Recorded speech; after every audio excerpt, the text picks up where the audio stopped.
सुबह की ठंडी हवा ने कमरे में अपनी मौजूदगी दर्ज कराई ही थी कि ईरा सिंह चौहान अपने बिस्तर से उठ बैठीं। 70 के करीब की उम्र होने के बावजूद उनकी हरकतों में कोई ढीलापन नहीं था। दशकों से शरीर में बसी एक सैनिक की अनुशासित आदतें बुढ़ापे में भी उन पर हावी थीं। आज उनके इकलौते पोते अर्जुन सिंह से पहली बार मिलने का दिन था। ट्रेनिंग सेंटर से पास आउट होकर सिपाही की रैंक लगने के बाद 1 महीना बीत चुका था।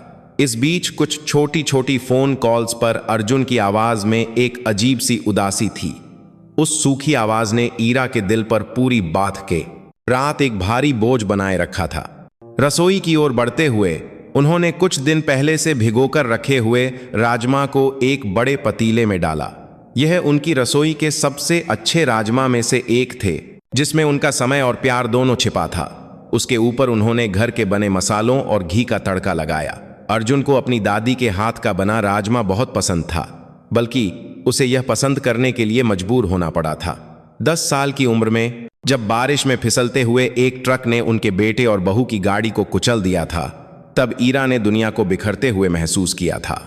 अंतिम संस्कार के दौरान छोटा अर्जुन एक गुड़िया की तरह खामोश रहा, एक आंसू भी नहीं बहाया और उसके बाद पूरे 1 हफ्ते तक पानी की एक घूंट भी ठीक से नहीं पी सका।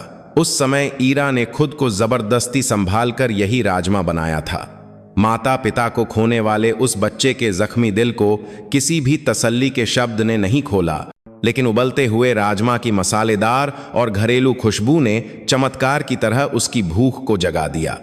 अर्जुन ने उस लाल ग्रेवी में चावल मिलाकर एक पूरी कटोरी खत्म की और उसके बाद ही अपनी दादी की गोद में सिर रखकर पहली बार फूट फूट कर रोया था। उस दिन के बाद राजमा उन दोनों के लिए सिर्फ एक भोजन नहीं था, यह एक दूसरे को सहारा देने वाली जिंदगी की गर्माहट थी और दुनिया में अकेले रह गए 2 लोगों के बीच सबसे गहरी तसल्ली थी। पतीले में पानी डालकर ढक्कन लगाने के बाद वह जल्द ही एक भारी आवाज के साथ उबलने लगा। बगल बगल की आवाज ने सुबह की खामोशी को तोड़ दिया। ईरा खामोशी से उस आवाज को सुनते हुए बीते हुए समय को याद करने लगीं। उनके हाथ अब झुर्रियों वाले और खुरदरे हो गए थे, लेकिन एक समय था जब इन्हीं हाथों ने भारतीय सेना का नेतृत्व करने वाले अनगिनत नक्शों को खोला और बंद किया था। एक महिला होने की सीमाओं को तोड़कर, अपनी मेहनत के दम पर, कंधे पर सितारे लगाकर और अंत में सेना के दूसरे सबसे बड़े पद, सेना के उप प्रमुख vice chief of the army staff के पद तक पहुंची थीं। Lieutenant general Ira Singh Chauhan. उनके कंधे पर चमकते 3 सितारे पूरी सेना के लिए सम्मान और श्रद्धा का प्रतीक थे। लेकिन अर्जुन के सामने वह कभी भी एक जनरल नहीं थी। वह सिर्फ अपने इकलौते पोते को लाड़ प्यार से पालने वाली एक आम दादी थीं।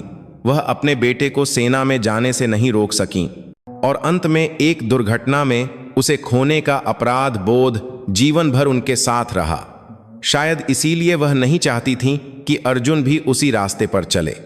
लेकिन अर्जुन मजबूती से बड़ा हुआ और समय आने पर शांति से अपना ज्वाइनिंग लेटर स्वीकार कर लिया। भर्ती वाले दिन ट्रेनिंग सेंटर के गेट पर उन्हें प्रणाम करके मुड़ते हुए अपने पोते की पीठ को देखकर ईरा ने दशकों से रोके हुए आंसू बहा दिए थे। वह किसी से भी बेहतर जानती थीं कि उन दुबले कंधों को फौजी जीवन का कितना बोझ उठाना पड़ेगा। उबलते हुए राजमा का स्वाद चखकर ईरा ने संतुष्टि से सिर हिलाया। यह परफेक्ट था। वह यह स्वाद अर्जुन को जल्द से जल्द चखाना चाहती थीं। ताजे पके हुए गर्म चावल को एक टिफिन में रखा और एक बड़े थर्मस पतीले में राजमा भर लिया। सुबह सुबह भुनी हुई कुछ सूखी सब्जियां भी रखना नहीं भूली। भारी बैग को कंधे पर लटकाकर निकलते समय उनके कदमों में कोई हिचकिचाहट नहीं थी। सूरज निकलने से पहले बस टर्मिनल शांत था, लेकिन उनकी तरह ही मंजिल की ओर जाने वाले कुछ लोग यहां वहां दिखाई दे रहे थे। युवा प्रेमी जोड़े, बच्चों का हाथ पकड़े पति पत्नी, उन सभी के चेहरों पर उत्साह और खुशी थी। ईरा उन्हीं के बीच चुपचाप बस में चढ़ गईं। खिड़की से बाहर गुजरते हुए दृश्य अपरिचित होते हुए भी जाने पहचाने लग रहे थे। दशकों पहले जहां उन्होंने अपनी कमांडिंग स्टिक लेकर पूरे देश के कई कैंपों का दौरा किया था, उन गेटों पर पहरा देते युवा संतरियों के चेहरे उनकी आंखों के सामने से गुजर गए। कुछ घंटों के सफर के बाद पहुंची यूनिट के सामने सुबह से ही चहल पहल थी। गेट से अंदर जाने की प्रक्रिया उम्मीद से ज्यादा आसान थी। पहचान पत्र की जांच करने और विजिटर पास लेने के बाद ईरा बताए गए मुलाकात हॉल की ओर चल पड़ी। एक बड़े हॉल को मुलाकात एरिया में बदला गया था, जो पहले से ही कई परिवारों से भरा हुआ था। शोरगुल, यहां वहां से आती हंसी की आवाजें और खाने की खुशबू मिलकर एक अजीब सा उत्साह पैदा कर रही थीं। ईरा ने उस भीड़ में एक कोने में जगह ढूंढी और अपना भारी बैग नीचे रखा। प्लास्टिक की कुर्सी ठंडी महसूस हुई। तय समय पर एक घोषणा के साथ मुलाकात शुरू होने की सूचना दी गई। ईरा ने बेचैनी से सिपाही अर्जुन सिंह का नाम पुकारे जाने का इंतजार किया। सिपाही अर्जुन सिंह, मुलाकात के लिए हाजिर हों। एक जवान की बुलंद आवाज हॉल में गूंजी। ईरा अनजाने में ही अपनी जगह से खड़ी हो गईं। उनका दिल जोर से धड़क रहा था। थोड़ी देर बाद हॉल के प्रवेश द्वार से एक वर्दीधारी सिलुएट हिचकिचाते हुए आता दिखाई दिया। वह उनका पोता अर्जुन सिंह था, जो एक ढीली ढाली वर्दी में था, जो अभी तक उसके शरीर पर फिट नहीं बैठती थी। वह ईरा की नजरों में बेहद छोटा और कमजोर दिख रहा था। ईरा ने हाथ हिलाते हुए जबरदस्ती मुस्कुराने की कोशिश की। अर्जुन, यहां बेटा, दादी यहां है। अर्जुन ने सिर घुमाकर ईरा को देखा, लेकिन उसके चेहरे पर खुशी का कोई भाव नहीं था। ट्रेनिंग खत्म होने पर जो लड़का बहादुरी से सैल्यूट करते हुए कह रहा था, दादी मैं अच्छा करके आऊंगा, वह कहीं खो गया था। 1 महीने के समय ने जैसे उसके चेहरे से सारी जिंदगी छीन ली थी। रूखी त्वचा, गहरी धंसी हुई आंखें जिनमें कोई चमक नहीं थी, और सबसे बढ़कर उसके कंधों पर किसी भारी बोझ का दबाव साफ दिख रहा था। अर्जुन किसी खींचे जा रहे इंसान की तरह धीरे धीरे ईरा की मेज की ओर बढ़ा। मेरे बच्चे, बहुत मेहनत की होगी, बैठो। ईरा ने प्यार से अर्जुन का हाथ पकड़ने की कोशिश की, लेकिन उसी पल वह ठिठक गईं। जैसे ही अर्जुन ने अजीब तरह से मुस्कुराते हुए सिर उठाया, हॉल की ट्यूबलाइट की रोशनी उसके बाएं गाल पर पड़ी। ईरा की आंखें सिकुड़ गईं।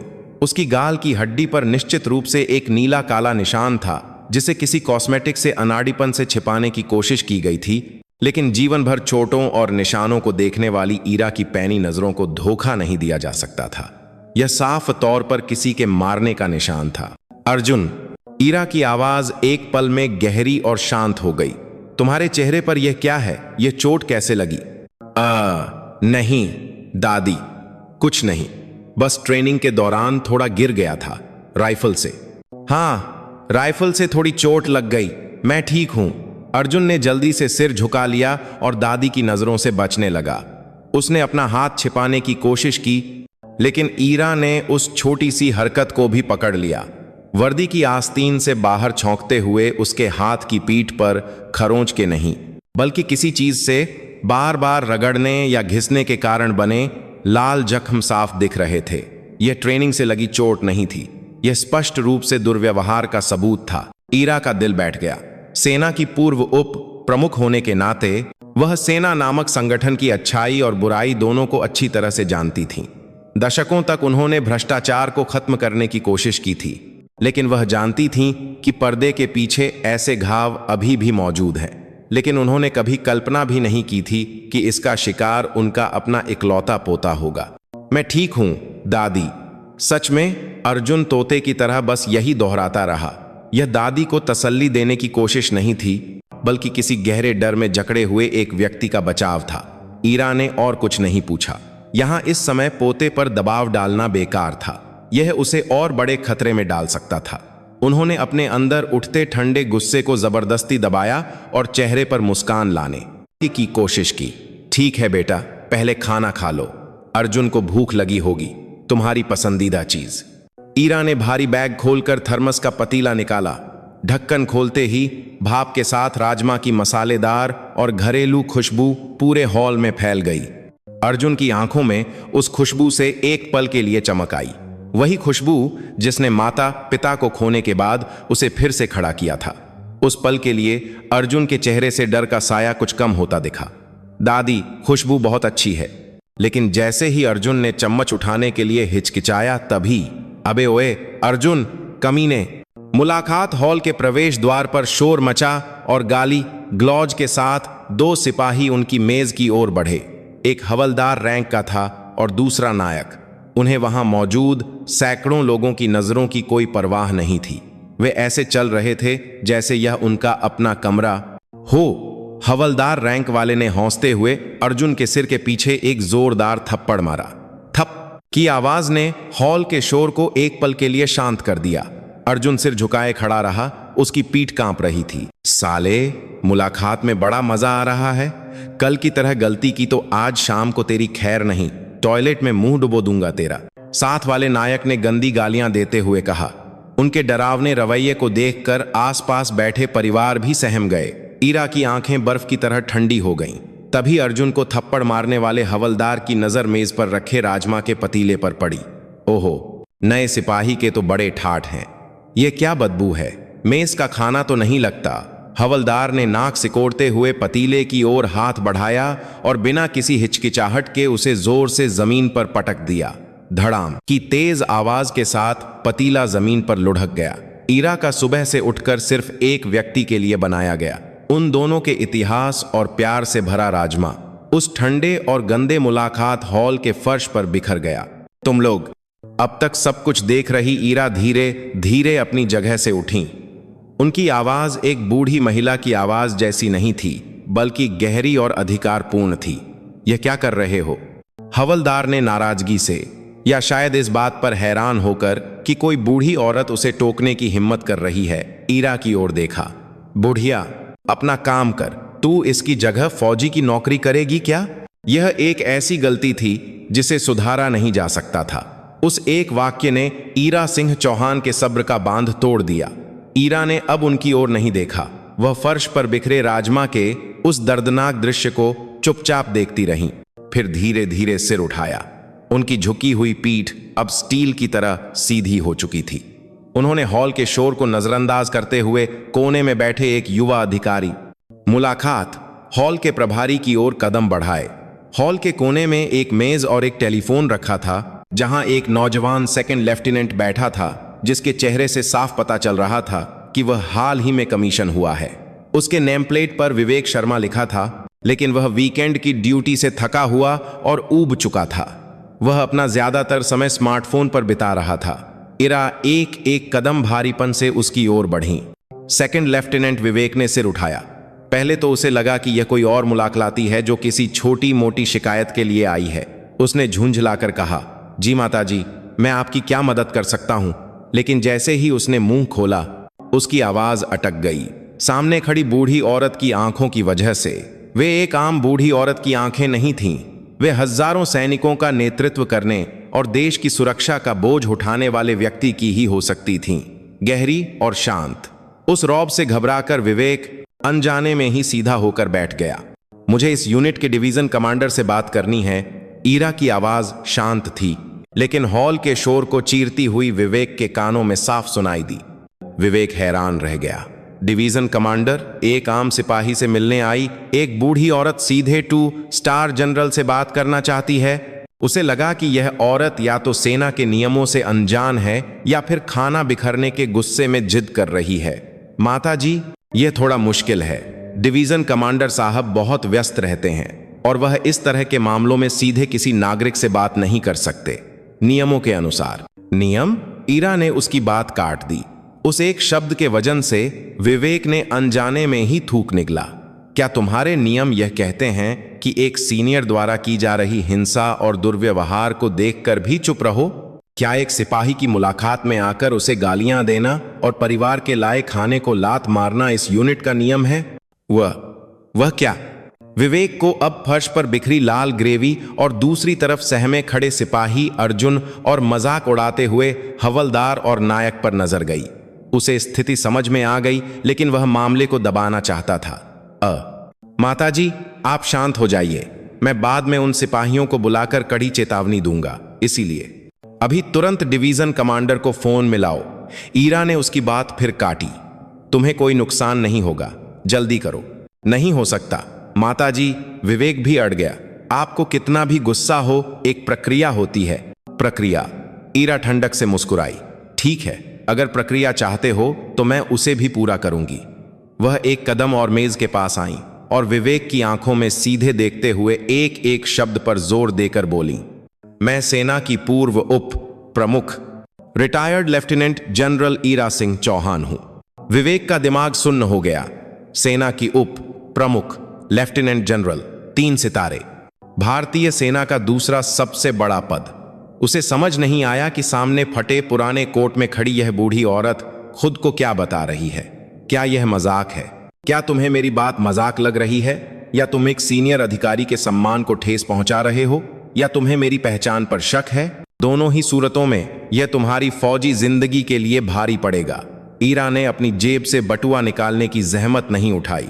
अपनी पहचान साबित करने के लिए उन्हें अपना रिटायरमेंट कार्ड दिखाने की भी जरूरत महसूस नहीं हुई। उनकी आवाज, उनका अंदाज, उनकी आंखें ही सबसे बड़ा सबूत थीं। अभी तुरंत अपने सीनियर को नहीं, सीधे डिवीजन कमांडर की डायरेक्ट लाइन पर फोन मिलाओ।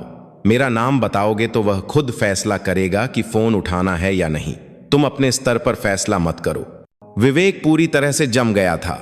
अगर यह बात सच है तो उसने, एक मामूली सेकंड लेफ्टिनेंट ने, पूरी सेना को कमांड कर चुकी एक 3 स्टार जनरल को रोका है। वह भी तब जब यूनिट के अंदर का घिनौना सच सामने आ रहा है। वह कांपते हाथों से टेलीफोन का रिसीवर उठाया। उसने घबराकर कमांड पोस्ट पर फोन लगाया। जय हिंद, मुलाकात हॉल प्रभारी, सेकंड लेफ्टिनेंट विवेक शर्मा बोल रहा हूं। मुझे डिवीजन कमांडर साहब से उनसे बात करनी है। नहीं, मतलब, वह हकला रहा था। ईरा ने उसे दया भरी नजरों से देखते हुए धीमी आवाज में आदेश दिया। डिवीजन कमांडर के सेक्रेटरी या कमांड पोस्ट को सिर्फ इतना बताओ कि जनरल ईरा सिंह चौहान बात करना चाहती हैं। यह ज्यादा तेज होगा। जनरल शब्द सुनकर विवेक उछल पड़ा और उसने रिसीवर पर वही शब्द दोहराए। जनरल ईरा सिंह चौहान आपसे बात करना चाहती हैं। फोन के दूसरी तरफ कुछ पल की खामोशी छा गई। फिर एक घबराई हुई और हड़बड़ी में आवाज आई। कुछ ही पलों बाद विवेक ने पसीने से भीगा हुआ रिसीवर ईरा को सम्मानपूर्वक दिया। मैम, बात हो रही है। ईरा ने रिसीवर लिया और उनके मुंह से निकला पहला वाक्य उस बूढ़ी दादी का नहीं था। मैं ईरा सिंह चौहान बोल रही हूं। रिसीवर पकड़े ईरा की आवाज बर्फ की तरह ठंडी और दृढ़ थी। दूसरी तरफ division commander major general Vikram Rathore अपने ऑफिस में वीकेंड की रिपोर्ट ले रहे थे। जब कमांड पोस्ट से यह अविश्वसनीय सूचना मिली कि जनरल ईरा सिंह चौहान का फोन है, तो उन्होंने आधे अधूरे मन से फोन उठाया था। लेकिन उस आवाज को सुनते ही वह अपनी कुर्सी से उछल पड़े। उनकी पीठ पर ठंडे पसीने की धार बह निकली। Lieutenant general Ira Singh Chauhan. जब विक्रम कैप्टन थे तो वह उन्हें एक आदर्श के रूप में देखते थे। लौह महिला और सेना की एक जीती जागती किंवदंती। उनका अन्याय और समझौते को बर्दाश्त न करने वाला स्वभाव पूरी सेना में प्रसिद्ध था। ऐसी शख्सियत क्यों और कैसे उनकी डिवीजन में, वह भी एक मुलाकात हॉल से फोन कर रही है? Jai Hind ma'am. Division commander major general Vikram Rathore बोल रहा हूं। क्या आज्ञा है मैम? जनरल राठौर, ईरा ने उनकी बात काट दी। मैं तुम्हारी डिवीजन के मुलाकात हॉल में हूं। जी मैम, मुलाकात हॉल में किस लिए? मैम, मैं आकर खुद देख लो। क्या मेरी बात समझ नहीं आ रही? अभी तुरंत अपने डिप्टी कमांडर, अनुशासन प्रमुख और मिलिट्री पुलिस के कमांडर को लेकर यहां आओ। 5 मिनट देता हूं। ईरा ने विक्रम का जवाब सुने बिना ही फोन काट दिया। खट की आवाज के साथ रिसीवर रखने की आवाज हॉल में गूंजी। मेजर जनरल राठौर कुछ सेकंड तक कटे हुए फोन को पकड़े खड़े रहे। 5 मिनट। डिप्टी कमांडर कर्नल, अनुशासन प्रमुख lieutenant colonel, military police commander major. इस टीम का मतलब सिर्फ एक ही था, यूनिट में कोई बहुत बड़ा कांड हो गया है, वह भी सेना की पूर्व नंबर 2 की आंखों के सामने। तुरंत गाड़ी तैयार करो। डिप्टी कमांडर, अनुशासन प्रमुख, एमपी कमांडर, सभी 5 मिनट में मुलाकात हॉल के सामने हाजिर हों। यह ड्रिल नहीं है, असली स्थिति है। भागो। विक्रम की दहाड़ ने डिवीजन हेडक्वार्टर को हिला दिया। वीकेंड की शांति एक पल में भंग हो गई। मुलाकात हॉल में एक अजीब सी खामोशी छाई हुई थी। रिसीवर रखने के बाद ईरा फिर से सीधी खड़ी होकर फर्श पर बिखरे राजमा को चुपचाप देख रही थी। सिपाही अर्जुन अब डर से ज्यादा निराशा में सफेद पड़ चुका था। सेकंड लेफ्टिनेंट विवेक यह समझकर कि उसने क्या कर दिया है, बेचैनी से दरवाजे की ओर देख रहा था। सबसे ज्यादा घबराए हुए हवलदार और नायक थे। पहले तो उन्हें लगा कि यह बुढ़िया कोई नाटक कर रही है, लेकिन सेना उप प्रमुख और जनरल जैसे शब्द और सेकंड लेफ्टिनेंट के बदलते तेवर देखकर उन्हें एहसास हो गया था कि मामला गंभीर है। ठीक 5 मिनट बाद स्की की तेज ब्रेक लगने की आवाज ने हॉल के बाहर की शांति को भंग कर दिया और फिर कई जोड़ी फौजी जूतों की आवाज तेजी से आती हुई सुनाई दी। धड़ाम से मुलाकात हॉल का दरवाजा खुला। सबसे आगे पसीने से लथपथ हांफते हुए division commander major general Vikram Rathore थे। उनके कंधे पर लगे 2 सितारे ट्यूबलाइट की रोशनी में चमक रहे थे। उनके पीछे डिप्टी कमांडर, अनुशासन प्रमुख और मिलिट्री पुलिस कमांडर गंभीर चेहरों के साथ खड़े थे। विक्रम राठौर ने तेजी से हॉल में नजर दौड़ाई और जल्द ही कोने में अकेली खड़ी, छोटे कद की, झुकी हुई पीठ वाली लेकिन सबसे मजबूत इरादे वाली ईरा सिंह चौहान को देख लिया। वह बिना किसी हिचकिचाहट के उनकी ओर दौड़े। सावधान! उन्होंने ईरा से कुछ कदम पहले जोर से चिल्लाया। उन्होंने और उनके पीछे खड़े 3 अधिकारियों ने एक साथ सैल्यूट किया। Jai Hind ma'am, division commander major general Vikram Rathore आपकी आज्ञा पर हाजिर हैं। मुलाकात हॉल की हवा उसी पल जम गई। दूसरे मुलाकाती और कुछ देर पहले तक हौंस रहे हवलदार और नायक के चेहरे पूरी तरह से काले पड़ गए थे। मैम, जनरल, मेजर, जनरल, उनके दिमाग इस स्थिति को समझ नहीं पा रहे थे। ईरा ने उनका सैल्यूट स्वीकार नहीं किया। उन्होंने धीरे धीरे सिर घुमाकर अपनी ओर सैल्यूट कर रहे विक्रम राठौर को देखा। जनरल राठौर, बहुत दिनों बाद मिले। जी मैम, लेकिन आप यहां? विक्रम ने फर्श पर बिखरे लाल खाने और उसके सामने डर से कांप रहे सिपाही और उसके बगल में अजीब तरह से खड़े 2 सीनियर सिपाहियों को देखकर स्थिति को समझने की कोशिश की। ईरा ने कुछ नहीं कहा, बस धीरे धीरे अपना हाथ उठाया। उनकी पतली झुर्रियों वाली उंगली अब कांप रहे हवलदार और नायक की ओर इशारा कर रही थी। जनरल राठौर, जी मैम, इन हरामजादों को तुरंत मेरे सामने लाओ। यह कोई सवाल या अनुरोध नहीं था, यह सेना की पूर्व उप प्रमुख का एक अकाट्य आदेश था। विक्रम के जवाब देने से पहले ही उनके पीछे खड़े मिलिट्री पुलिस के कमांडर मेजर इंद्रजीत गिल आगे बढ़े। उनकी आंखों में गुस्सा था। मेजर इंद्रजीत ने बिना कोई सवाल किए उन दोनों सिपाहियों की वर्दी का कॉलर एक एक हाथ से पकड़ा। 100 किलो से ज्यादा वजन के उन दोनों को उन्होंने ऐसे उठाया जैसे वे खाली बैग हों और उन्हें घसीटते हुए ईरा और डिवीजन कमांडर के सामने फेंक दिया। धम की आवाज के साथ घुटनों के बल गिरे। वे दोनों दर्द और डर से अपना चेहरा नहीं उठा सके। पूरा हॉल सांस रोके खड़ा था। इस अजीब और भयानक दृश्य को देखकर रोते हुए बच्चे भी चुप हो गए थे। सभी की नजरें एक ही जगह पर थीं, उस बूढ़ी महिला पर जो अपनी झुकी हुई पीठ को सीधा करके जमीन पर फेंके गए 2 सिपाहियों को ठंडक से देख रही थी। मेजर जनरल राठौर की पीठ पर पसीने की नदी बह रही थी। उन्होंने स्थिति को संभालने की कोशिश की। मैम, सबसे पहले इन सिपाहियों को, मैंने तुमसे नहीं पूछा। ईरा ने राठौर की बात फिर से काट दी। उन्होंने सिर झुकाए कांप रहे हवलदार से पूछा, तुम्हारा रैंक और नाम क्या है? हाँ, हवलदार भीम सिंह, एक दबी हुई आवाज निकली। सिर ऊपर उठाओ। उस आवाज में एक ऐसी ताकत थी जिसे नकारा नहीं जा सकता था। दोनों ने धीरे धीरे सिर उठाया और उनकी आंखें ईरा की आंखों से मिलीं। उन आंखों में गुस्सा या नफरत नहीं थी, उनमें एक कीड़े को देखने जैसी ठंडी, भावहीन अवमानना थी। ईरा ने फर्श पर बिखरे राजमा की ओर इशारा किया। यह तुमने गिराया है? वह एक गलतफहमी है मैम, इस सिपाही की गलती थी, हम तो बस मजाक। मिलिट्री पुलिस कमांडर, ईरा की आवाज गूंजी, ये दोनों झूठ बोल रहे हैं। सेना के कानून में एक सीनियर और एक नागरिक का अपमान करने की क्या सजा है? यह कानूनी सवाल नहीं था, यह कार्रवाई का आदेश था। लेकिन ईरा ने मेजर इंद्रजीत को हाथ से रोक दिया। उन्होंने अपने पोते अर्जुन की ओर देखा। अर्जुन, जी दादी, मेरी तरफ देखो। अर्जुन ने कांपती नजरों से दादी को देखा। उसकी आंखों में राहत नहीं बल्कि और भी बड़ा डर था कि जब दादी चली जाएंगी तो इस सब का बदला उससे लिया जाएगा। ईरा ने उस डर को पढ़ लिया। क्या इन्होंने तुम्हें मारा है? अर्जुन के होंठ कांपने लगे। उसने हवलदार और नायक की ओर देखा। उनकी आंखों में जान से मारने की धमकी थी। अर्जुन सिर हिलाकर मना करने ही वाला था कि ईरा ने मेजर जनरल राठौर से कहा, जनरल राठौर, मेरे पोते का गाल देखो, क्या वह चोट का निशान दिख रहा है?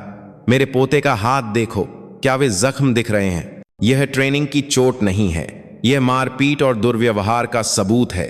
फिर भी मेरा पोता उनके बदले के डर से मुंह नहीं खोल पा रहा है। जनरल राठौर, क्या ऐसी है तुम्हारी डिवीजन जहां पीड़ित अपराधी से डरकर सच नहीं बोल पाता? राठौर का चेहरा सफेद पड़ गया और ईरा ने फिर से उन दोनों की ओर इशारा किया। इन्होंने मेरे सामने इस लड़के को टॉयलेट में डुबोने की धमकी दी, मेरे सामने इसके सिर पर थप्पड़ मारा और मुझ बुढ़िया को चुप रहने को कहा। और यह खाना। उस जगह पर ईरा की आवाज पहली बार थोड़ी कांपी, लेकिन यह दुख नहीं बल्कि लावा की तरह उबलते गुस्से का कंपन था। तुम लोगों ने, उन्होंने फिर से दोनों सिपाहियों को घूरा, मुझसे पूछा था ना कि क्या मैं इसकी जगह फौजी की नौकरी करूंगी? नहीं, मैं अर्जुन की फौजी जिंदगी उसकी जगह नहीं जीऊंगी, लेकिन तुम्हारी बची हुई फौजी जिंदगी और तुम्हारी आने वाली जिंदगी की जिम्मेदारी मैं जरूर लूंगी। यह एक घोषणा थी। मेजर जनरल राठौर को समझ आ गया कि अब और देर नहीं की जा सकती। उन्होंने चिल्लाकर आदेश दिया, अनुशासन प्रमुख, मिलिट्री पुलिस कमांडर, अभी इन दोनों सिपाहियों को हिरासत में लो और तुरंत जांच शुरू करो। यह डिवीजन कमांडर का आदेश है, ले जाओ इन्हें। मिलिट्री पुलिस के जवान उन्हें घसीटते हुए ले गए। हम बेकसूर हैं, यह सिपाही अर्जुन झूठ बोल रहा है। उनकी चीखें हॉल में दब गईं। हॉल में फिर से भारी खामोशी छा गई। ईरा धीरे धीरे अपने पोते अर्जुन के पास गई। उनकी आंखों से जनरल का रौब गायब हो चुका था और एक दादी का दर्द भर आया था। उन्होंने अपने झुर्रियों वाले हाथ से अर्जुन के गाल पर लगे निशान को सहलाया। दादी, मैं। अर्जुन की आंखों से अब तक रोके हुए आंसू फूट पड़े। कुछ मत कहो। ईरा ने कांपते हाथों से पोते की पीठ थपथ पाई। तुम्हारी कोई गलती नहीं है। उन्होंने अपने पोते को गले लगाया और फिर मुड़कर सामने खड़े डिवीजन कमांडर और उनके स्टाफ को देखा। जनरल, तुम्हारी माफी मुझसे नहीं, उन सभी सिपाहियों और उनके परिवारों से होनी चाहिए जिनकी जिंदगी तुम्हारी नाक के नीचे सड़ रही थी। क्या तुम्हें लगता है यह सिर्फ इन दो लोगों का काम है? उन्होंने पूरे हॉल की ओर देखा। यहां कोई भी इन्हें रोकने नहीं आया। दूसरे सिपाही डर से आंखें झुकाए बैठे हैं और तुम्हारा यह अफसर, उन्होंने सेकंड लेफ्टिनेंट विवेक की ओर इशारा किया, इस बुढ़िया को चुप कराने की कोशिश कर रहा था। यह एक हादसा नहीं है, यह एक ढांचागत बीमारी है। यह सबूत है कि यह पूरी यूनिट सड़ चुकी है। ईरा ने जमीन पर बिखरे राजमा को देखा। मैं आज यहीं रुकूंगी। जी मैम, मैं आपके लिए गेस्ट हाउस। चुप रहो, ईरा ने उसकी बात काट दी। मुझे तुम्हारे आरामदायक गेस्ट हाउस में कोई दिलचस्पी नहीं है। मैं अब इस यूनिट की असलियत अपनी आंखों से देखूंगी। अनुशासन प्रमुख, सुनो। अचानक नाम पुकारे जाने पर लेफ्टिनेंट कर्नल चौंक गए। जी मैम। अभी इसी वक्त सिपाही अर्जुन सिंह की कंपनी के सभी बैरकों और उनके सामान की तलाशी लो, बिना किसी पूर्व सूचना के। और जनरल राठौर, तुम मेरे साथ चलोगे। मैं तुम्हें दिखाऊंगी कि तुम्हारी यूनिट कितनी बर्बाद हो चुकी है। यह एक रिटायर्ड जनरल का अनुरोध नहीं था, यह सेना की एक जीती जागती किंवदंती का निरीक्षण का आदेश था। वह मुड़ी और हॉल के दरवाजे की ओर चल पड़ी। अर्जुन, जी दादी, तुम भी चलो। अब से तुम उनके सिपाही नहीं हो, तुम मेरे गवाह हो। एक रिटायर्ड लेफ्टिनेंट जनरल, उनके पीछे चलता हुआ एक सेवारत मेजर जनरल और उसका स्टाफ और उनकी सुरक्षा में एक डरा हुआ सिपाही। यह अजीब जुलूस यूनिट के सबसे गहरे और अंधेरे कोने की ओर बढ़ रहा था। उस दिन के कुछ ही हफ्तों के भीतर डिवीजन में भूचाल आ गया। जांच सेना मुख्यालय तक पहुंची। मेजर जनरल विक्रम राठौर ने इस्तीफा दे दिया। कंपनी के कमांडर से लेकर कई अधिकारियों को बर्खास्त कर दिया गया। हवलदार भीम सिंह और नायक पंकज कुमार समेत कई सिपाहियों का कोर्ट मार्शल हुआ और उन्हें जेल भेज दिया गया। सिपाही अर्जुन सिंह और उसके जैसे दूसरे पीड़ित सिपाहियों को सुरक्षित यूनिटों में ट्रांसफर कर दिया गया। जब अर्जुन अपनी नई पोस्टिंग के लिए जा रहा था तो ईरा उसे गेट तक छोड़ने आई। हिम्मत मत हारना अर्जुन, तुम मेरे पोते होने से पहले इस देश के एक अनमोल बेटे हो। इस घटना के बाद सेना में बड़े सुधारों की शुरुआत हुई। Retired lieutenant general Ira Singh Chauhan को एक नई सेना संस्कृति सुधार समिति का सलाहकार नियुक्त किया गया। कुछ महीनों बाद एक वीकेंड पर ईरा अपनी रसोई में थीं। अर्जुन का एक पत्र आया था जिसमें उसने अपनी नई जिंदगी के बारे में लिखा था। अब उसकी बातों में डर नहीं था। ईरा ने पत्र को नीचे रखा और भीगे हुए राजमा को पकाने के लिए निकाला। अर्जुन, जो राजमा तुम उस दिन नहीं खा सके थे, जब तुम पहली छुट्टी पर आओगे तो मैं फिर से बनाऊंगी। तब हम साथ बैठकर खाएंगे। रसोई में राजमा उबलने की बगल बगल की आवाज गूंज रही थी और उसकी गर्म मसालेदार खुशबू पूरे घर में फैल रही थी। उस दिन मुलाकात हॉल के फर्श पर बिखरी हुई गर्माहट अब एक ठीक होते हुए जख्म की तरह फिर से धीरे धीरे पनप रही थी।